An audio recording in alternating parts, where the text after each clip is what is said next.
अस्सलाम वालेकुम, आप देख रहे हैं हो क्या रहा है। मैं हूं Faisal Abbasi, group editor 92 News. Irshad मदारिफ सब साथ हैं। शुक्रिया इरशाद साहब आपका। अमरीकी सदर डोनाल्ड ट्रंप की तरफ से 50% जो टैरिफ कर दिया गया है इंडिया पे, इसके साथ साथ उन्होंने चीन को भी इंतबाह किया है कि उन पर भी टैरिफ बढ़ाया जा सकता है और मज़ीद जो पाबंदियाँ हैं वो चाइना पे लगाई जा सकती हैं। बज़ाहिर डोनाल्ड ट्रंप की पॉलिसी इस वक्त क्या है, लेकिन सबसे इम्पॉर्टेंट बात यह है कि कल तक जो भारत और अमेरिका बगलगीर थे, स्ट्रेटेजिक पार्टनरशिप की बातें हो रही थीं, अब इस कहानी में बहुत बड़ा मोड़ आ चुका है। और मोड़ ये है कि जो तिजारती मुआहिदा था, जो सारे मामलात थे, अब वो रकाबत का रूप धार चुके हैं। अब देखना ये है कि नरेंद्र मोदी में कितना अरसा ये दमखम है कि वो डोनाल्ड ट्रंप की तरफ से दिया जाने वाला दबाव बर्दाश्त कर सकते हैं। साथ ही साथ बिलखुसूस ये फ़ैसला उस वक्त हुआ है डोनाल्ड ट्रंप की तरफ से जब गुज़श्ता रोज़ ये ख़बर आई कि 31 अगस्त को नरेंद्र मोदी चाइना जाएंगे और SCO समिट में ख़ुद शिरकत करेंगे। अब चाइना और इंडिया की तरफ, जो इंडिया का झुकाव चाइना की तरफ है, ये कुर्बतें क्या बढ़ेंगी, या बुनियादी सवाल यही है कि डोनाल्ड ट्रंप इंडिया पर यह दबाव इसलिए ला रहे हैं कि वो अपनी मर्ज़ी का तिजारती मुआहिदा कर सकें, या वाक़तन डोनाल्ड ट्रंप को इस बात की नाराज़ी है, वो इस बात पर खफा हैं कि पाक भारत जंग में जब पाकिस्तान की तरफ से भारत को मार पिट रही थी और मोदी की दरख्वास्त पे उन्होंने जंग बंदी करवाई और उसके बाद मोदी ने आंखें फेर ली हैं। ये वो बुनियादी सवालात हैं। सबसे अहम जो डेवलपमेंट है वो रूसी सदर पुतिन और डोनाल्ड ट्रंप का राब्ता है, और उसके बाद अब ये तय हुआ है कि जो आइंदा हफ्ते मुलाकात होनी है दोनों सुदूर के बीच, सबकी नज़रें इसी बात पर हैं कि क्या इस मुलाकात के बाद ये ब्रेक थ्रू होगा कि रशिया यूक्रेन जंग बंदी हो सकेगी और डोनाल्ड ट्रंप फिर एक और जंग बंदी का क्रेडिट समेटेंगे, या फिर ये मामला मज़ीद तूल पकड़ेगा। बहरहाल इस मुलाकात का होना ही एक बहुत बड़ी पेशरफ्त है। पाकिस्तान की डोमेस्टिक पॉलिटिक्स की बात करें तो पाकिस्तान तहरीक इंसाफ की तरफ से ज़िमनी इलेक्शन के बाइकआउट के इत्तलात हैं, लेकिन साथ ही साथ हमाद अज़हर ने कागजात नामजदगी लाहौर से उनके वालिद साहब की रहलत के बायस जो नशिस्त खाली हुई है उस पर जमा करवा दिए हैं।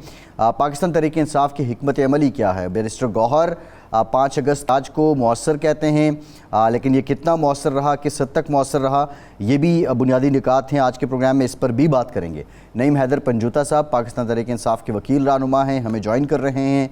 बहुत शुक्रिया पंजूता साहब आपका, आपसे गुफ्तगू करेंगे। लेकिन इरशाद साहब, जो टॉप स्टोरी है, एक जानिब पुतिन और डोनाल्ड ट्रंप की मुलाकात होने जा रही है, दूसरी जानिब इंडिया के लिए एग्रेशन हर गुजरते लम्हे के साथ डोनाल्ड ट्रंप का बढ़ रहा है। अब वो जो एक शकूक व शुबहात थे कि वो अपनी मर्ज़ी का मुआहिदा करना चाहते हैं, क्या अभी भी उसकी गुंजाइश है या वाक़तन यह मामला बहुत आगे निकल चुका है? इरशाद साहब, अब सब गुंजाइश तो अभी भी मौजूद है। देखिए, एक तो ट्रंप का हम तरीक़ेकार देखें कि वो अग्रेसिव एक पॉलिसी का ऐलान करते हैं, हमलावर होते हैं, उसके बाद वो उसको थोड़ी देर के लिए डिले कर देते हैं। जो 25% का उन्होंने ऐलान किया था वो इम्प्लीमेंट किया है, लेकिन जो बाकी 25% है उसके लिए 3 हफ्ते उन्होंने दे दिए कि 21 तारीख को उसका होगा। इसका मतलब है वो इंडिया को टाइम दे रहे हैं, इंडिया से वो डील करना चाहते हैं, इंडिया को वो माइल कर रहे हैं कि जी आप इधर उधर ना हों, ब्रिक्स को ना देखें, SCO को ना देखें, चीन को ना देखें, रूस को ना देखें, हमारी तरफ ही रहें। जिस तरह मैंने कल भी कहा था कि इंडिया की जो 2 मजबूरियां हैं उसका शायद एहसास नहीं कर रहा अमेरिका। एक तो ये है कि उसकी जितनी रिफाइनरीज़ हैं वो बनाई ही रशियन आयल के लिए हैं, गई हैं, तो ज़ाहिर बात है कि उनको मॉडिफाई करना, उनको नए सिरे से अमेरिकन आयल के लिए या किसी और के लिए, फिर यह है कि उससे वो बहुत ज़्यादा मुनाफा कमा रहा है। सस्ता तेल लेकर वो महंगा बेचता है, तो वो एक मुनाफे की शरह भी उसने रखनी है।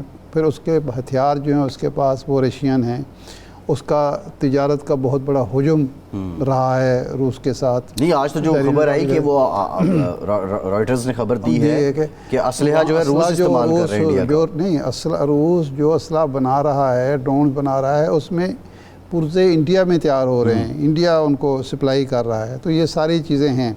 अब देखना ये है कि मोदी अपनी अपोजिशन को, अपने अवाम को किस तरह कायल करता है इस बात पे कि क्या हम अगर स्टैंड लें और उसके जो नुकसानात होंगे उसको बर्दाश्त कर सकते हैं या नहीं, या ये कि हम अमेरिका की तरफ अगर जाएं तो आप लोग मेरा साथ देंगे या नहीं, क्योंकि नारेबाजी भी तो मोदी बहुत कर चुका है। तो अब ये फ़ैसला अगले 2-3 हफ्तों में, और इसके साथ ही ये जो मुलाकात हो रही है ट्रंप और रूसी सदर की, ये भी बड़ी इम्पॉर्टेंट है इंडिया के पॉइंट ऑफ व्यू से भी, क्योंकि अभी तक ट्रंप आमादा नहीं कर सके पुतिन को कि वो जंग बंदी करे और उसका क्रेडिट ट्रंप ले। जितना भी उसने दबाव डाला, धमकियां दी, पाबंदियां लगाएंगे, ये करेंगे, ये भी तो एक लिहाज से देखा जाए इंडिया पर जो दबाव हो रहा है वो असल में तो रूस पर दबाव है कि रूस का तेल ना बिके, सस्ता बिके, रूस पर दबाव है। तो ये मुलाकात तय पाना जो है, इसका मतलब ये है कि ट्रंप जो कुछ चाहता था अभी तक वो अचीव नहीं कर सका। स्टिक एंड कैरेट पॉलिसी पे है, स्टिक एंड कैरेट पे है, लेकिन अभी तक वो जो स्टिक की पॉलिसी थी उसकी कामयाब नहीं हुई। जी। यानी जो ये तो मुलाकात आज से 6 महीने पहले हो जानी चाहिए थी, और ये जो शराइत हैं ये तो रूस को पहले मान लेनी चाहिए थी। रूस तो आमादा नहीं हुआ। वो अमेरिका चाहता था कि ज़ेलेंस्की से मुलाकात हो पुतिन की, वो उसके लिए तैयार नहीं हुआ। मुज़ाकरात में वो शरीक ही नहीं हुआ, यानी उसने अपना एक छोटा सा डेलीगेशन भेज दिया और उसने कहा यही काफ़ी है। तो इसलिए ये बहुत सारे मामलात अब ये देखना यह है कि इंडिया क्या डिफेंस की पॉलिसी इख्तियार करता है या एग्रेशन में रहेगा।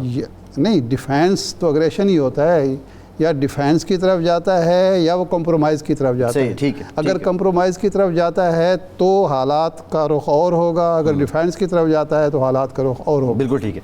नहीं, मैदर पंजूता साहब, आपकी जमात की बात करते हैं, ये तो ज़रा क्लियर कर दें कि उसूली फ़ैसला क्या है, क्योंकि आपके जो बानी चेयरमैन हैं उनसे भी मंसूब है कि उन्होंने ऐलान कर दिया है कि हम ज़िमनी इलेक्शन का बायकॉट करेंगे, लेकिन पार्लिमानी पार्टी और आपकी जो कोर कमेटी है उसका क्या फ़ैसला है?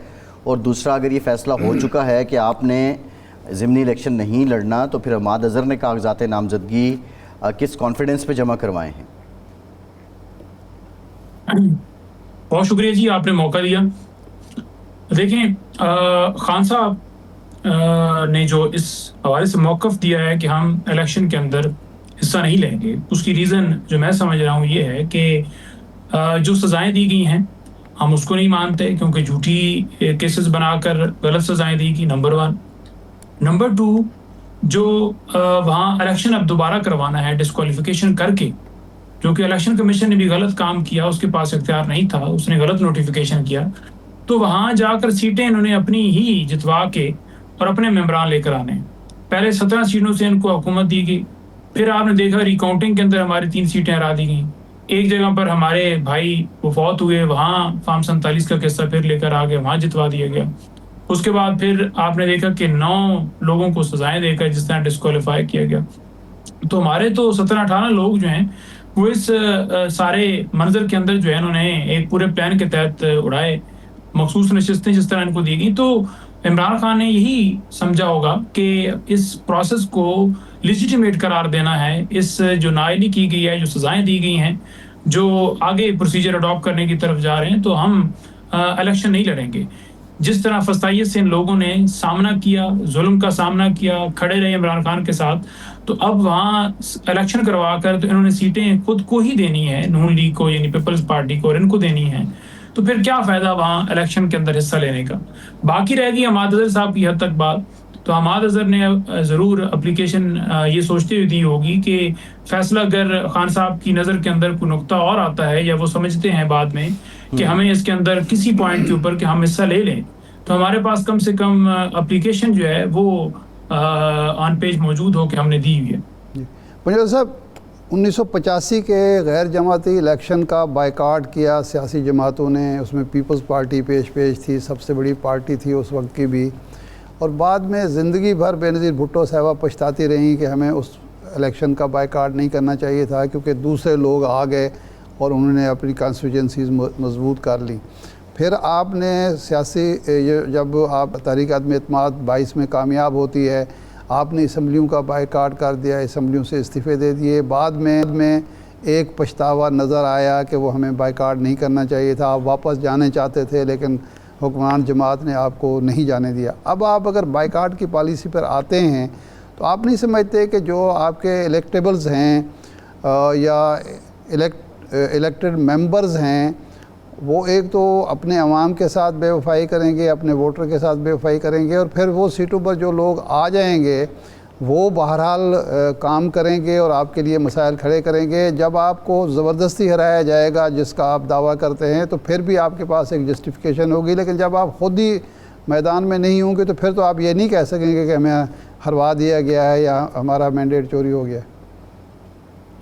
देखिए, जो इमरान खान साहब ने बाइकआउट किया था जी वो भी इसी तनाज़ुर के अंदर किया था कि जिस तरह गैरानी तरीके से उनकी हुकूमत हटाई गई थी, जी जो कुछ सारा प्रोसेस किया गया, साइफर आया और जो कुछ पाकिस्तान में हुआ, तो उन्होंने कहा कि अब असम्बलियों के अंदर वहाँ भी केपी पंजाब को बैठने का फ़ायदा नहीं, हम इक़्तिदार की खातिर नहीं, हम तो असूल की खातिर जो है ये लड़ रहे हैं और पाकिस्तान में निज़ाम इंसाफ चाहते हैं, पाकिस्तान में बेहतरी चाहते हैं। तो हम नए इलेक्शन की तरफ बढ़ेंगे, हम अवाम में जाएंगे, हमें एतमाद था और हम अवाम के अंदर गए। लेकिन सुप्रीम कोर्ट ने हुक्म दिया कि 90 दिन के अंदर इलेक्शन करवा दिए जाए, उसके बावजूद इलेक्शन नहीं हुआ।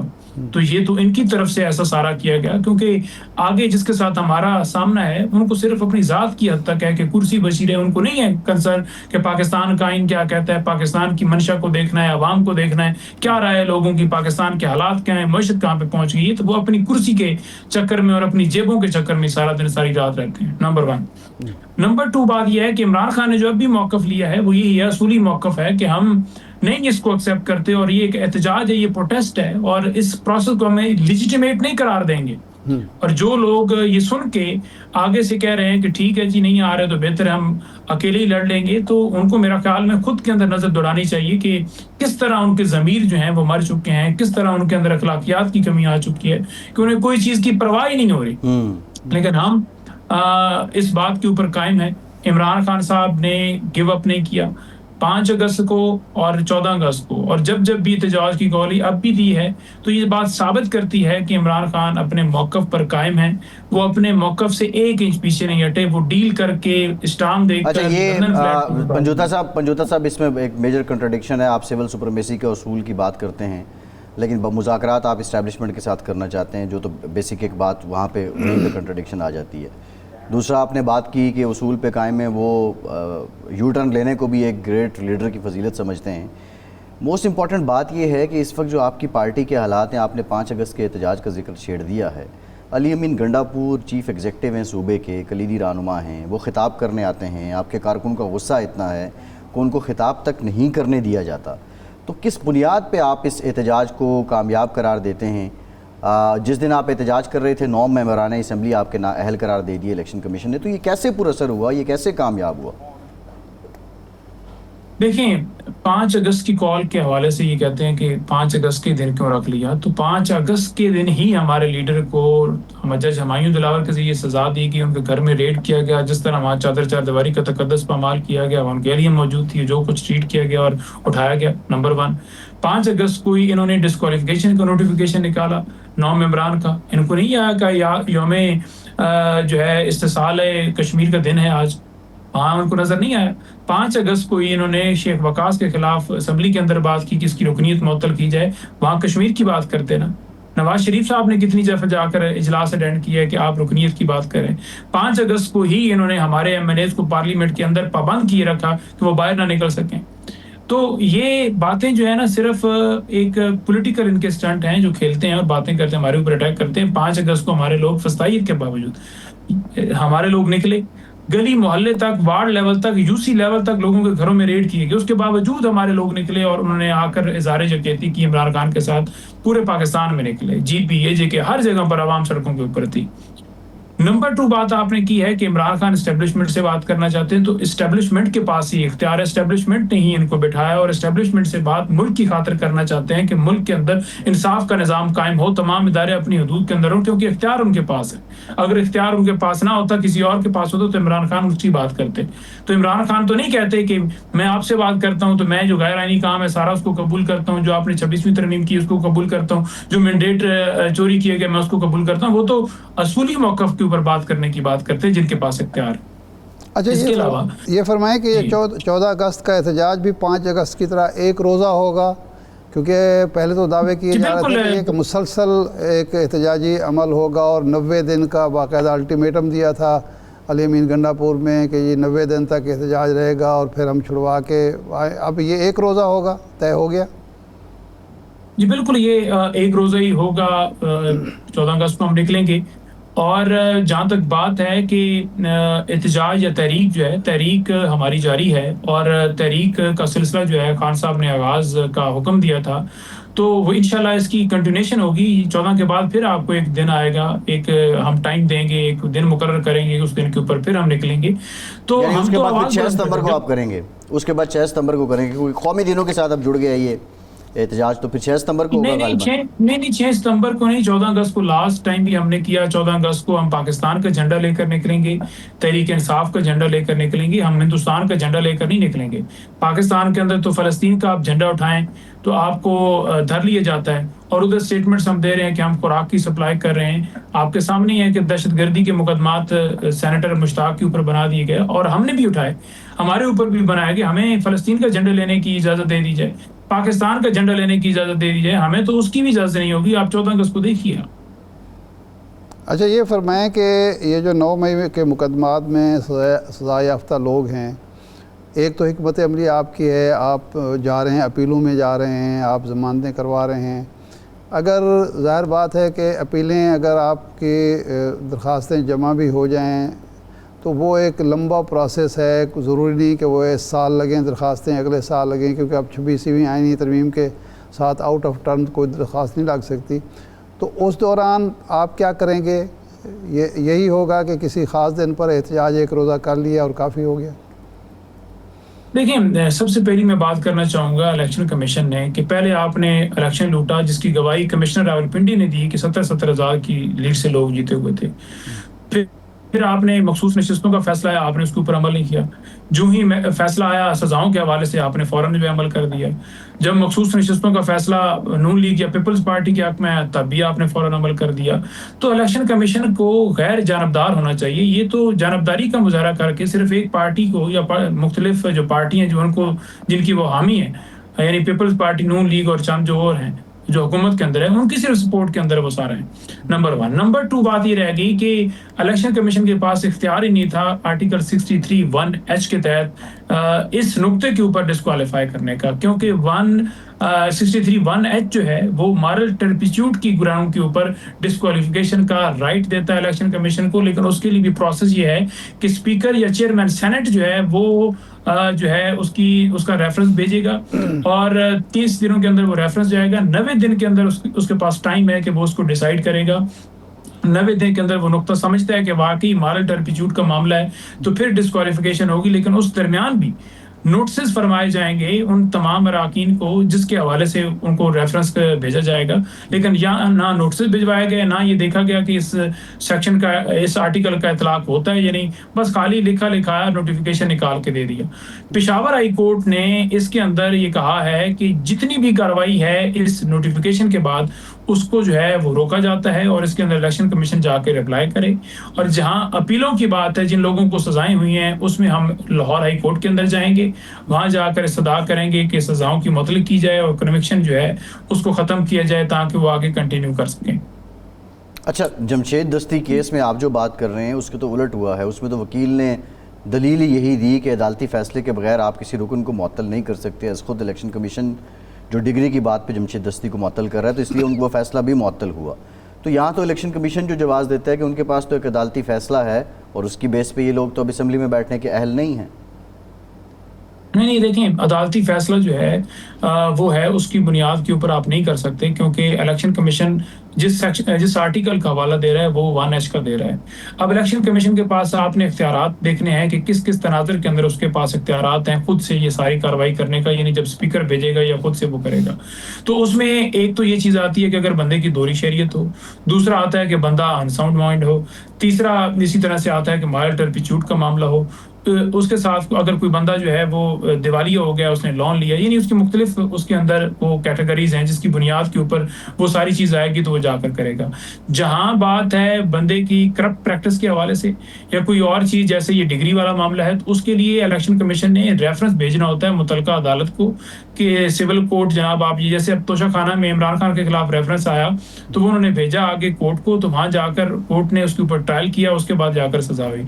तो एक प्रोसेस है, उस प्रोसेस को फॉलो नहीं किया गया। ये सजा जो है क्रिमिनल केस के अंदर हुई है इस बुनियाद के ऊपर कि 1H के तहत ये डिस्क्वालिफिकेशन बनती है, ये सेक्शन रेलेवेंट जो उन्होंने जिसकी बुनियाद के ऊपर ये किया है ये नहीं बनता था। तो इसलिए हम कह रहे हैं कि इनके पास इख्तियार ही नहीं था। ये सजा के बाद जो ATC से हुई, अब ATC को अगर आप रेफरेंस भिजवाते हैं इस बुनियाद पर कि आपने सजा दे दी है, तो ATC को रेफरेंस भिजवाने का आपके पास इख्तियार नहीं है, क्योंकि आपके पास इख्तियार है सिर्फ करप्ट प्रैक्टिस की बुनियाद के ऊपर आप रेफरेंस भिजवाएंगे, दीगर जो मैंने आपको बताई हैं उस बुनियाद के ऊपर वो खुद कर सकता है, उसके अलावा वो नहीं कर सकता। तो ये सारा प्रोसेस इलीगल था। हमें ये मौजूदा साहब ये समझाएं कि अगर कोई शख्स अदालत से सज़ा याफ्ता हो तो उसका तरीक़ाकार क्या है, कौन सी आइन की शिक उस पर अप्लाई होगी? क्योंकि जब मियां नवाज शरीफ साहब को अदालत से सज़ा हुई थी तो वो तो फौरी तौर पर उनकी सीट खाली हो गई थी, ज़िमनी इंतखाबात का ऐलान हो गया था, बेगम कुलसूम नवाज़ ने उस इलेक्शन भी लड़ा था। तो अब वो बताएं कौन सी शेक के तहत, वो कौन सी शेक के तहत उनको नाअहल करार दिया गया था? देखिए, वो बदयांती की बुनियाद के ऊपर उनको डिस्क्वालीफाई करा दिया गया था कि वो सादिक और अमीन नहीं रहे, और जो उनके ऊपर केस था और वो अदालत ने किया था। यहाँ पर जो बदयांती का मामला नहीं है, यहाँ पर आपने सिर्फ पुरअमन एहतजाज के ऊपर उठा के एक बयान के ऊपर आपने सजा दे दी है। तो इस नहीं, ये तो फौजदारी का मामला है पंजूता साहब, ये तो फौजदारी का जी बिल्कुल बिल्कुल। तो आपने देखना है ना कि आइन के अंदर फौजदारी के मामले के अंदर क्या इस तरह आप डिस्क्वालीफाई कर सकते हैं? इलेक्शन कमीशन के पास इख्तियार है तो नहीं था। अब देखें, जो नैब ऑर्डिनेंस है उसके मुताबिक अगर आप देखें तो नैब जो है वो इस बुनियाद के ऊपर कि वो समझे कि ये बंदा डिस्क्वालीफाई होता है, नैब के पास है कि ये बंदा डिस्क्वालीफाई हो। इसके अलावा इनके पास इख्तियार नहीं था कि सजा हुई है, सजा के बाद इस तरह आप जिस ग्राउंड का जिस आर्टिकल का आप हवाला दे रहे हैं 63(1)H का, उस बुनियाद के ऊपर आप डिस्क्वालीफाई, क्योंकि 63(1)H जो है वो मॉरल टर्पिट्यूड की बुनियाद करता है कि मॉरल टर्पिट्यूड का मामला है कि इंसान की इखलाकी जो पस्ती है उस वो हो गई है, उस बुनियाद के ऊपर आपने सजा देनी है। जी बहुत शुक्रिया। नहीं मतलब पंजूता साहब बहुत शुक्रिया, आपके पास मौजूद है। एक ब्रेक के बाद वापस आते हैं।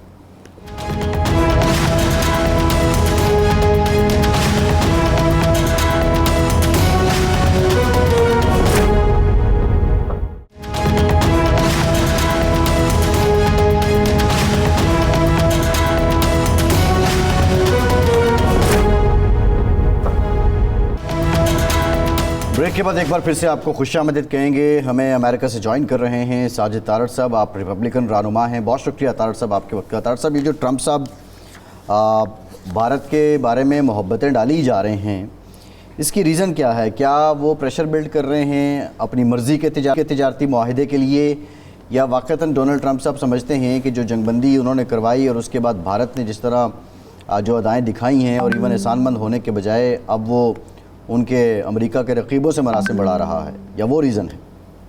देखिए, डोनाल्ड ट्रंप साहब फ्रस्ट्रेशन का इजहार कर रहे हैं, वो इसलिए कि वो भरपूर कोशिश करते रहे हैं कि यूक्रेन और रशिया इस तनाज़े का हल निकाल सके। ये सारी जंगें उन्होंने इनहेरिट की हैं और वो मुसलसल कोशिश कर रहे हैं सारी जंगें बंद कराने में, लेकिन वो फ्रस्ट्रेटेड है रशिया की तरफ से। अब वो ग्रास रूट इशू जो रशिया का है उस तरफ तवज्जो दे रहे हैं। जो तेल चाइना और भारत मिल के ले रहा है, एक तो तवज्जो उनकी तरफ है, दूसरा भारत अभी तक खुद फरेबी का शिकार है।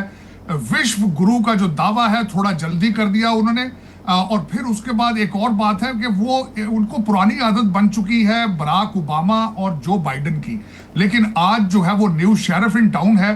देखें जिस तरीके से चंद ममालिक ने, जिनमें रशिया, चाइना, इजराइल और भारत, इन्होंने पिछले 2 सदूर बाइडेन और बराक ओबामा के दौर में अमेरिका की वीक फॉरेन पॉलिसी का भरपूर फायदा उठाया, और अभी तक भारत जो है वो ये समझ नहीं पा रहा।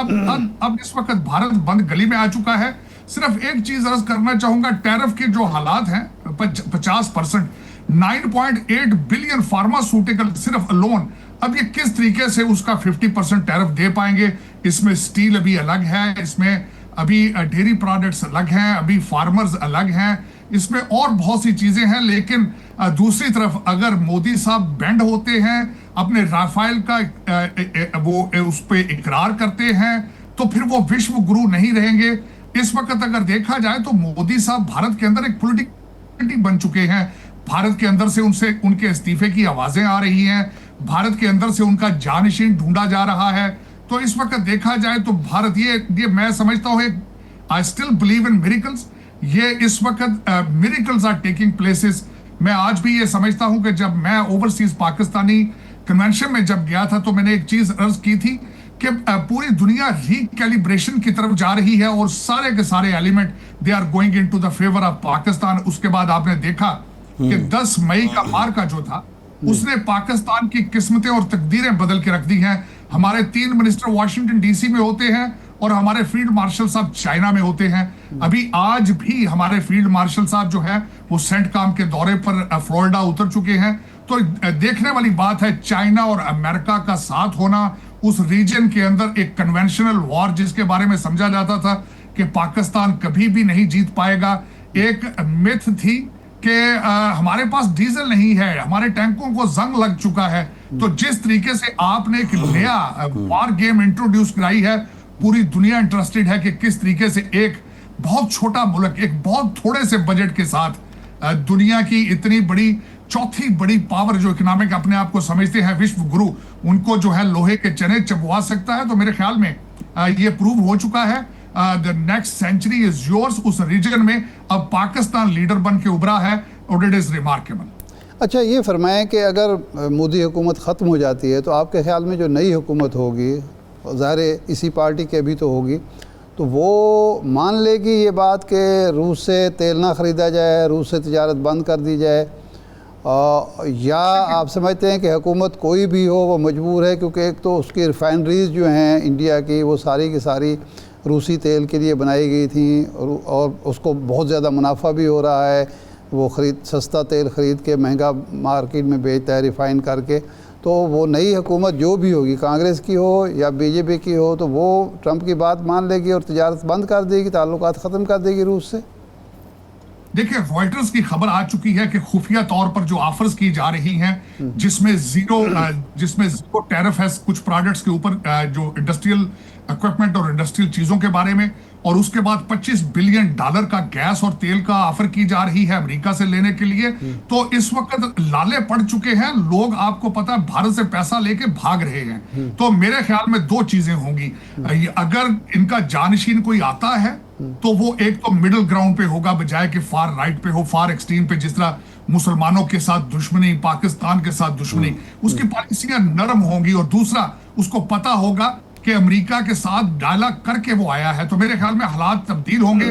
वैसे इस वक्त अगर देखा जाए तो राहुल गांधी की तकरीरें कांग्रेस के अंदर, वो एक नए लीडर बन के उभर रहे हैं और वो बार बार जो हमले कर रहे हैं, मेरे ख्याल में काफी डिवाइडेड होगा। एक जैसी गवर्नमेंट नहीं होगी, बीजेपी की गवर्नमेंट मेरे ख्याल में नहीं होगी। एक कोलिशन गवर्नमेंट आएगी जो कि पाकिस्तान और उस रीजन के लिए बेहतर होगी, बल्कि भारत के लिए भी बेहतर होगी। अच्छा, राहुल गांधी तो ये भी कह रहे हैं कि अडानी की वजह से, अडानी के ख़िलाफ़ जो वहाँ तहकीकात अमेरिका में चल रही हैं, मोदी फंस चुके हैं, ना निकल सकते हैं ना उगल सकते हैं।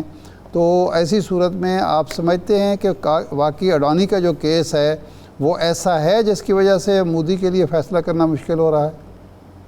देखिए, इस वक्त मैंने जिस तरह पहले अर्ज किया है कि बंद कली में फंस चुके हैं। आगे जाएं तब भी खाई है, पीछे जाएं तब भी खाई है। बल्कि इस पे जलती पे जो तेल डाला है, हमारे ISPR का एक आर्टिकल छपा है अमेरिका के एक जरीदे के अंदर कि अगर दोबारा भारत ने कोई शरारत की तो हम वस्त में जाके इनके इंडस्ट्रियल एरियाज को निशाना बनाएंगे। हकीकत वो इशारा यही था कि अडानी अंबानी की जो एम्पायर है हम उसको तबाह करेंगे। तो ये नर्व पे हाथ रखा है हमारे ISPR ने और हमारे पाक फौज ने। और मैं समझता हूं कि इस वक्त अडानी का केस ये भी उनके गले में फंस चुका है, हड्डी बन। और मेरे ख्याल में जिस तरह मैंने देखा है कि अब वो चाइना के पास, अब उसी चाइना के पास जाने की कोशिशें कर रहे हैं जिनके असले के बारे में कहते थे असला चलता नहीं है, जिनके बारे में ये कहते थे कि चाइना की प्रोडक्ट्स का बैन किया जाएगा। तो इस वक्त 3 टारगेट्स के ऊपर नई मार्केट्स ढूंढने की कोशिश मोदी साहब कर रहे हैं, अफ्रीकन ममालिक, अरबी ममालिक और चाइना। लेकिन मैं समझता हूं कि इतनी जल्दी ये कामयाब नहीं हो पाएंगे। मेरी जो अपनी स्पेकुलेशन है कि मोदी गवर्नमेंट अगले 30 से 60 डेज, 30 से 60 दिनों के अंदर जो है फारग हो जाएगी। तार साहब, जो आप प्रेडिक्शन कर रहे हैं, आप अच्छा, एक ऑप्शन जो मोदी के दौरे से तस्वुर की जा रही है कि अगर 31 अगस्त को वो चाइना जाते हैं, जिस तरह आप भी फरमा रहे हैं कि एक नया ऑप्शन वो ढूंढ रहे हैं, अगर भारत या मोदी का भारत ये फैसला करता है कि बजाय अमेरिकी डिक्टेशन कबूल करने के हम ब्रिक्स को मजबूत करते हैं, रूस और चीन के साथ खड़े हो जाते हैं, वो ऑफ़र जो हमने उधर करनी है इधर कर लेते हैं, तो ये ऑप्शन उनके लिए हो सकता है साजगार, और इस ऑप्शन को वो इस्तेमाल करके अमेरिका के साथ ताल्लुकात बेहतर कर सकते हैं। मेरे ख्याल में चाइना के साथ जो जब जाएंगे मोदी साहब और जो उनके साथ डायलॉग करेंगे, ये सिर्फ अमेरिका पे प्रेशर क्रिएट करने की कोशिश की जाएगी। लेकिन मैं नहीं समझता कि चाइना अपनी पूरी की पूरी फॉरेन पॉलिसी जो है उसको तबाह कर ले, खराब कर ले, क्योंकि भारत के पास मेरे ख्याल में इस वक्त अगर देखा जाए अमेरिका के बाद दूसरा अच्छा ऑप्शन रशिया का होगा। उसी तरफ जाएंगे, चाइना की तरफ जाएंगे to create a pressure for America. लेकिन मेरे ख्याल में सही है, दुरुस्त बात है। माजी में जो अमेरिका इंडिया की कराबत रही है, तो फिर एक ट्रस्ट बिल्ड करते भी टाइम लगेगा चाइना के साथ। क्वेश्चन ये भी है कि अब जो डोनाल्ड ट्रंप की अप्रोच है, आप समझते हैं उनकी नफ्सियात को भी तारड़ साहब, उसको देख के क्या लगता है? वो अमेरिका को जो इस वक्त एक सुपर पावर का अमेरिका का रूप है, उससे हटा के महज इक़्तिसादी और मुआशी सुपर पावर या मुआशी ताकत में बदलने की कोशिश कर रहे हैं? देखिए, मैं समझता हूं कि इस वक्त अगर देखा जाए तो अमेरिका की इकॉनमी जो है अभी तक दुनिया में नंबर 1 है, लेकिन इंफ्रास्ट्रक्चर मौजूद नहीं है। डोनाल्ड ट्रंप साहब की पहली टर्म में वो मुसलसल कहते रहे कि हमारी स्ट्रेंथ इनोवेशन है। आज इनोवेशन नहीं है। आप आईवी लीग स्कूलों में जाएं तो वहां चाइनीज और भारतीय बच्चे बैठे हैं। कल मैं बार्सिलोना से वापस आया हूं तो मैं शर्मिंदा हूं। वॉशिंगटन डीसी का एयरपोर्ट जो है वो इस तरह लगता है कि आप 1960s में वापस आ चुके हैं। तो दर हकीकत यही समझते। कल बल्कि डोनाल्ड ट्रंप साहब ने फ्रस्ट्रेशन का इजहार किया वॉशिंगटन डीसी के ऊपर कि अगर वहां पे गवर्नमेंट नहीं चल पाएगी तो हम वॉशिंगटन डीसी को फेडरलाइज कर देंगे। बराक ओबामा दौर में वादा किया गया था कि इंफ्रास्ट्रक्चर पे पैसा लगाया जाएगा। यहाँ पे बिल्कुल आप सारा दिन अमेरिकन सड़कों में 4-4 घंटे ट्रैफिक में बैठते हैं। टूटे फूटे एयरपोर्ट हैं, ब्रिज गिर रहे हैं। तो दर हकीकत एक बहुत बड़ा चैलेंज है डोनाल्ड ट्रंप साहब के लिए मैन्युफैक्चर को वापस लेकर आना और अमेरिका को इनोवेशन और नए दौर में लेकर जाना। और उसके बाद इंटरनेशनल इंस्टीट्यूशन जो कि सेकंड वर्ल्ड वॉर के बाद बने थे, वो अपनी अफादियत खो चुके हैं। जिस तरह यूनाइटेड नेशंस है, नेटो है, इंटरनेशनल कोर्ट ऑफ जस्टिस है, ये सारे जो है ये अपनी अब एक नया सिस्टम डोनाल्ड ट्रंप साहब और दूसरा जो मैं 3 इलेक्शंस में उनके साथ काम करता रहा हूं। डोनाल्ड ट्रंप साहब जंगों के हक में नहीं है। वो टैरिफ और इकॉनमी को इनसे अपने जंगों के अहदाफ हासिल करते हैं और आप देख रहे हैं बड़ी खूबसूरती के साथ वो इसमें कामयाब हो रहे हैं। साउथ कोरिया ने अभी जो रिसेंटली जो टैरिफ और इन्वेस्टमेंट के लिहाज से और जिस तरीके से मिडल ईस्ट ने इन्वेस्टमेंट के लिहाज से जो अमेरिका में वादे किए हैं, अगर ये सारी चीजें इकट्ठी की जाएं तो मेरे ख्याल में वो जो उनका अपना एक स्लोगन है making America great again economically, वो हासिल हो सकता है, अचीव हो सकता है। और दूसरा, डोनाल्ड ट्रंप साहब बहुत उनकी ख्वाहिश है कि उनको नोबेल पीस प्राइज दिया जाए। वो एक पुरअमन सदर जो अपनी लेगेसी छोड़ना चाहते हैं। उनके पहले 4 दौर के अंदर आपने देखा होगा एक भी सिंगल कॉन्फ्लिक्ट नहीं था और सारी की सारी इस वक्त जो दुनिया तीसरी वर्ल्ड वॉर के धाने पे खड़ी है वो सारी बराक ओबामा और बाइडेन साहब का तोहफा है। डोनाल्ड ट्रंप साहब 4 सालों में 12 साल का जो सारा मैस है जो क्रिएट किया गया था उसको साफ करने की कोशिश कर रहे हैं। टाइम कम, मुकाबला सख्त है, लेकिन देखें क्या होता है। अच्छा, एट ए टाइम रूस पर भी दबाव, चीन पर भी दबाव, इंडिया पर भी दबाव और यूरोप पर भी, यूरोपीय यूनियन पर भी दबाव है। तो ये सारा दबाव के नतीजे में क्या ऐसा मुमकिन है, ऐसा नज़र आता है आपको कि वो कारगर रहेगा दबाव और अपने अहदाफ जो हैं डोनाल्ड ट्रंप हासिल कर लेंगे, या इसके नतीजे में नेटो टूट जाएगा, यूरोपीय यूनियन जो है कोई नया रास्ता तलाश करेंगे, वो चीन और रूस की तरफ देखेंगे, ऐसा भी इम्कान नज़र आता है? मैं बिल्कुल इस वक्त अगर देखा जाए तो डोनाल्ड ट्रंप साहब जो मेरे नज़र में जो उनका प्लान नज़र आ रहा है कि पहले साल के अंदर वो सारी जंगों का हल निकालेंगे, उसके बाद 3 साल जो है उसके बाद अमेरिका की और दूसरा नए सिस्टम की तरफ तवज्जो देंगे। मेरी जो अपनी असेसमेंट ये है, डोनाल्ड ट्रंप साहब मुसलसल अपनी तीसरे इलेक्शन की कैंपेन में कहते थे कि अगर वो सदर होते और चाइना रशिया का अलायंस ना होता, उस अलायंस को तोड़ने में डोनाल्ड ट्रंप साहब अभी तक कामयाब नहीं है। मेरी नजर में योल्टा 2 होगा, योल्टा 2 इस तरीके से मैं कहता हूं कि डोनाल्ड ट्रंप साहब शायद अगले महीने चाइना जाएं और पुतिन साहब से भी मुलाकात करें, लेकिन Donald Trump is a completely different leader. वो फोन उठाते हैं तो सीधा पुतिन साहब से एंगेज कर लेते हैं, वो फोन उठाते हैं प्रेसिडेंट शी से बात कर लेते हैं, इजराइल की मर्जी के बगैर हमास से डील करके अपने कैदी छुड़वा लेते हैं।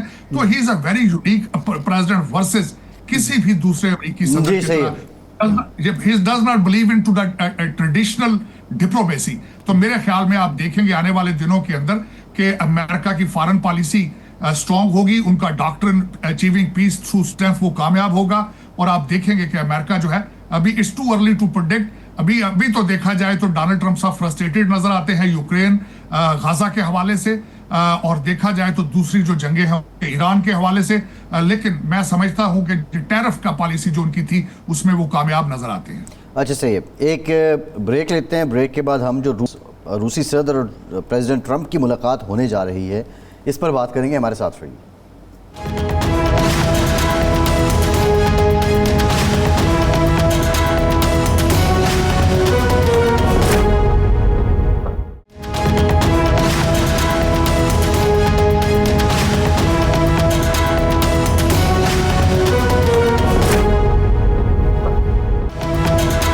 ब्रेक के बाद एक बार फिर से आपको वेलकम करते हैं। साजिद तारड़ साहब रिपब्लिकन रहनुमा हैं, हमारे साथ मौजूद हैं अमेरिका से। तारड़ साहब, ये बताइएगा कि जो रूसी सदर और प्रेसिडेंट ट्रंप की मुलाकात होने जा रही है अगले हफ्ते से मुताल्लिक ये खबर आई है, तो क्या इसमें कोई फैसलाकुन मरहला आएगा? ये रशिया यूक्रेन जंगबंदी हो जाएगी या इस मुलाकात के बाद और भी मुलाकातें दरकार होंगी, या ये मुलाकात होना ही इटसेल्फ बहुत बड़ी डेवलपमेंट है? आपने बिल्कुल सही फरमाया है। ये मुलाकात ये बेमानी मुलाकात नहीं है, कई चीजें पहले इससे सेटल हो चुकी हैं। दर हकीकत जो रशिया ने अपने अहदाफ काफी हद तक हासिल कर लिए हैं, जो वो पिछले दिनों में आपने देखा होगा कि बड़ी भरपूर तरीके से वहां पे, और उन्होंने अपने एटॉमिक एसेट्स को भी मूव किया एक प्रेशर क्रिएट करने के लिए मेरे ख्याल में, और जर्मनी ने वहां पे अपना बैटरीज शिफ्ट की हैं। तो मेरे ख्याल में ये मुलाकात एक बड़ी डिसाइसिव मुलाकात होगी रशिया और यूक्रेन, और दूसरा यूरोप, बल्कि यूक्रेन का तो नहीं कहूंगा, यूरोप और रशिया दोनों अब काफी हद तक जो है वो यूरोप घबरा चुका है, फाइनेंशियली कमजोर है, उनको कई मसाइल इंटरनली सियासी उनके यूरोप के मसाइल हैं। रशिया भी एग्जॉस्ट हो चुका है जंग लड़ लड़ के। मेरे ख्याल में this will be the decisive meeting in between both leaders, और इसके फौरन बाद कोई ना कोई ऐलान होगा।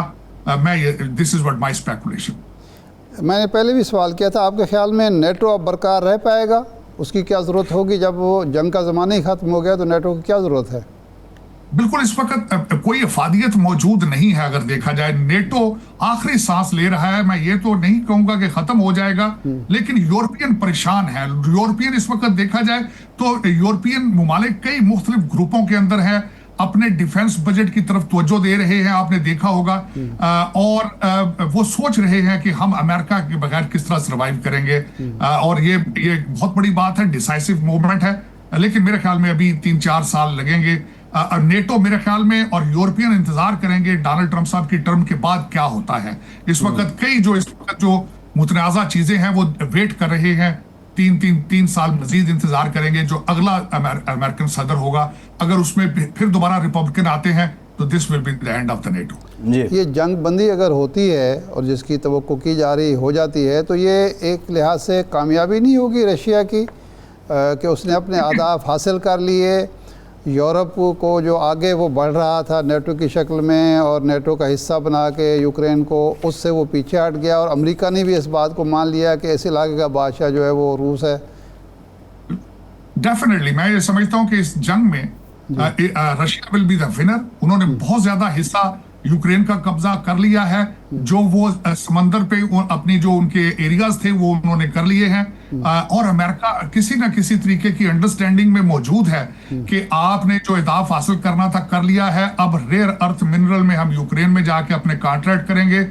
जिस तरह मैंने आपको अर्ज की थी कि योल्टा 2 का दर हकीकत मतलब ये होगा कि रशिया, चाइना और अमेरिका अपने अपने हिस्से जो है उनको डिवाइड करके अपने अपने हिस्सों अब रहेगा, एक दूसरे को तंग नहीं करेंगे। इसमें एक चीज और ऐड करना चाहूंगा, बल्कि जो फ्यूचर में पाकिस्तान के हवाले से बहुत अच्छी हो रही है कि अमेरिकन ऑयल कंपनीज पाकिस्तान में जब जाके वहां पे तेल निकालेंगी तो भारत के लिए और उस रीजन के लिए बहुत बड़ा एक लम्हा फिक्रिया होगा, दहशतगर्दी उससे कंट्रोल होगी। भारत खामखा पाकिस्तान में इंटरवीन नहीं कर पाएगा क्योंकि अमेरिकन सोल्जर्स और American workers will be on the ground. ये बहुत बड़ी खुशी। लेकिन जो नहीं, अमेरिकन सोल्जर क्यों आएंगे यहाँ? वो अपनी सिक्योरिटी साथ लाएंगे। देखें किसी ना किसी फॉर्म और शेप में। और देखें डोनाल्ड ट्रंप साहब अफगानिस्तान पे अभी अपनी आंखें उन्होंने दूसरी साइड पे नहीं की। आपने देखा होगा कि अपने आखिरी जो उनका इलेक्शन था उस कैंपेन में बार बार वो दो चीजों का मेंशन करते रहे कि पेंटागन डिमोरलाइज्ड है, बाइडेन का इनखला का तरीकाकार ठीक नहीं था। फिर मुसलसल वो परेशान है कि जो असला छोड़ के अमेरिकन आए हैं वो इस रीजन को डिस्टेबलाइज कर सकता है।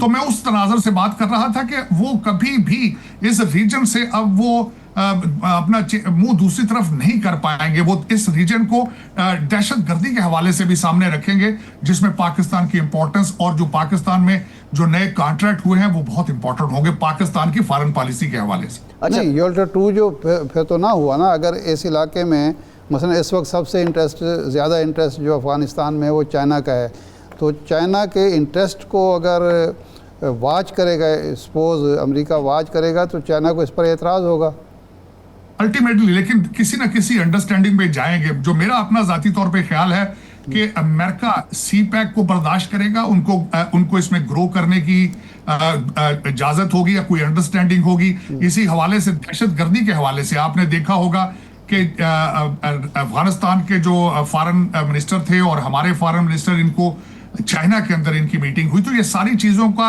अमेरिका नोटिस ले रहा है और कोई ना कोई अंडरस्टैंडिंग दी जाएगी, कोई रूम क्रिएट की जाएगी कि दहशतगर्दी की तरफ तवज्जो दी जाए। यहाँ पे एक और बात भी देखने वाली होगी कि अफगानिस्तान का जो हिस्सा चाइना के साथ लगता है, दहशतगर्दी उनका भी एक कंसर्न है और उसके बाद जो वहां पे असला है वो चाइना के खिलाफ भी तो इस्तेमाल हो सकता है। तो मेरे ख्याल में ये सारे लीडर जो हैं इंक्लूडिंग रशिया इस चीज को मिलकर सोचेंगे कि इस रीजन में स्टेबिलिटी और अमन और दहशतगर्दी को किस तरह कंट्रोल किया जाएगा।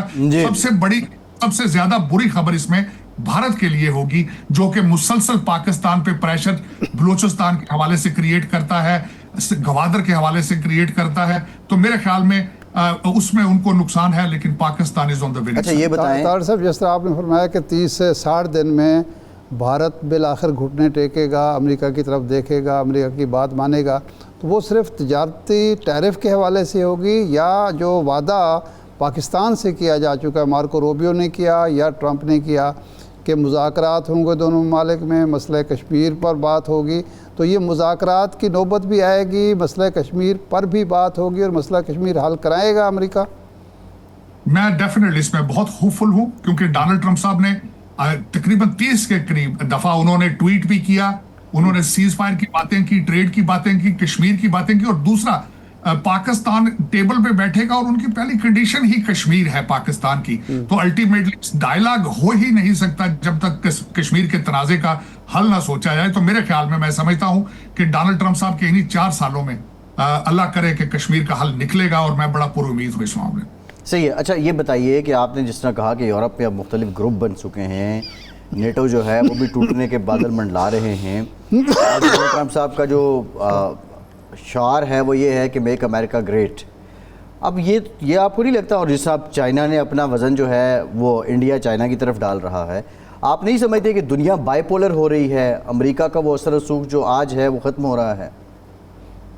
देखिए, अमेरिका का असर रसूख पहले ही डिक्लाइन में था। आपने देखा होगा बराक ओबामा दौर के अंदर पुतिन साहब जो थे उन्होंने बराक ओबामा को चेक सीरिया में ही कर लिया था। वो रेड लाइन ड्रा करते रहे लेकिन कुछ भी नहीं कर रहे।